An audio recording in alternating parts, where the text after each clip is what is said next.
You're in a cold room, sitting on a shadowy floor, feeling a rush of emotions you can't explain, the fear, the hurt, the disappointment. It's like your soul is being crushed under a heavy weight. Feelings are what they are, overwhelming and sometimes very painful. But imagine them as clenched fists, hands tight, nails digging into the palms. Let's pause a moment. Remember that day when you scraped your knee while playing a game with your friends, how that sharp twinge rushed up your leg, and for a while the fun day just got painted in hues of hurt. Or that late night conversation that twisted your heart into knots, that failed exam, the lost job, the ended relationship. As life unfolded, you gathered more bruises, more cuts. Your heart is a canvas, isn't it? Painted in vibrant colours by the brush strokes of joy, but also speckled with the grey spots of pain. It's hard to forget, isn't it? That late night talk my dad and I had on a winter's night. The snow piling up outside the window, the heater humming in the room, and the words. Those words that might as well be shards of glass for how they cut.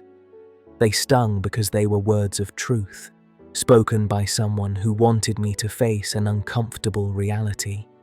I was hurt because what he said was hurtful, but I also grew because of it. That was the day I realized pain is as much a part of life as the air we breathe. It doesn't just come from events that upset us, it surges from the realization of what we are not, yet what we can be, and just how valuable pain can be. It's a lesson, not a punishment. It becomes a beacon in the obscure tunnel, guiding you to rise stronger. It empowers, shaping cement-strong bonds among the rusted chains of hollow comfort, pushing you to evolve beyond your bounds. Sometimes, it's not about erasing the pain.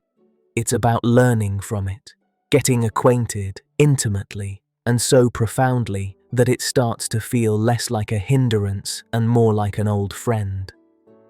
Transforming, turning that pain into power. It's embracing this weird, twisted sense of friendship, carrying it like an armor and walking out into life's battlefield.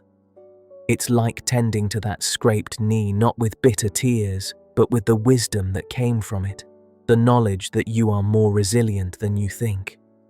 Maybe the pain made you feel weak at first, dragged you down, consumed your every waking moment. But didn't it also teach you about strength and resilience?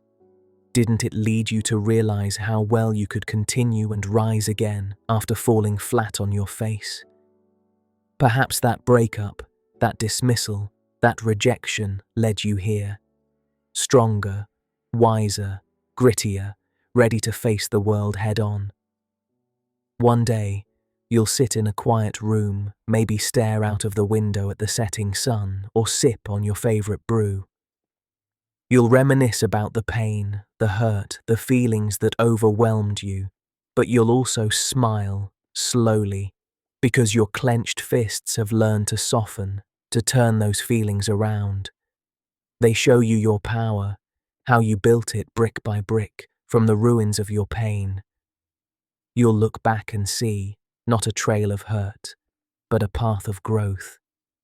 The room is still cold and the shadow still sits with you.